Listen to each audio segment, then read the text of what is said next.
যে ম্যাডাম, কোনো কারণ ছাড়াই হাজার হাজার মানুষ যেমন আর্জেন্টিনা ফুটবল দলটাকে ভালোবাসে, ঠিক তেমনি ভাবে আমিও আপনাকে ভালোবাসতে চাই। আমি ম্যারাডোনার মতো সহজেই আপনার মনে জায়গা করে নিতে চাই। আমি হয়তো পাওলো দিবালার মতো সকলের ক্রাশ না, কিন্তু সার্জিও এগোরার মতো আমি কখনোই আপনার জীবন থেকে হারিয়ে যাব না। আপনি আমাকে লিওনাল স্কালোনির মতো বিশ্বাস করতে পারেন, আমি কিন্তু ক্রিস্টিয়ান রোমেরোর মতো বিশ্বাসী। হয়তো আমি মাঝে মাঝে লাউতারো মার্টিনেজের গোল মিসের মতো ভুল করে বলবো, কিন্তু সাথে সাথে অ্যাঞ্জেল ডি মারিয়ার ফাইনালে গোল করে ম্যাজিক দেখানোর মতো ম্যাজিক দেখিয়ে আপনার মনকে খুশি করে দিই।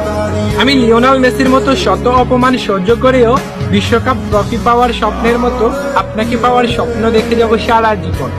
আমি ম্যাকালিস্টারের মতো আপনার সব রাগ সহ্য করে নিব। জুলিয়ান আলভারেজের মতো আপনার হৃদয়ে আমি সহজেই জায়গা করে নিব। আমি রদ্রিগো দি পলের মতো আপনার বডিগার্ড হয়ে সবসময় আপনার পাশে থাকবো। আপনার মন খারাপ হলে আমি এমিলিয়ানো মার্টিনেজের মতো নেচে আপনার মন ভালো করে নিব। আপনাকে নিয়ে কেউ বাজে কথা বললে আমি ওতামেন্ডির মতো সাথে সাথে প্রতিশোধ নিব। আমি হয়তো অ্যাঞ্জো প্যারান্ডেসের মতো অনেক বেশি কিউট না, আবার লিসান্দ্রো প্যারাডেসের মতো অনেক হ্যান্ডসামও না। আমি হয়তো পাপু গমেজের মতোই রোগা, কিন্তু বিশ্বাস করেন আমি লিসান্দ্রো মার্টিনেজের মতোই লয়াল।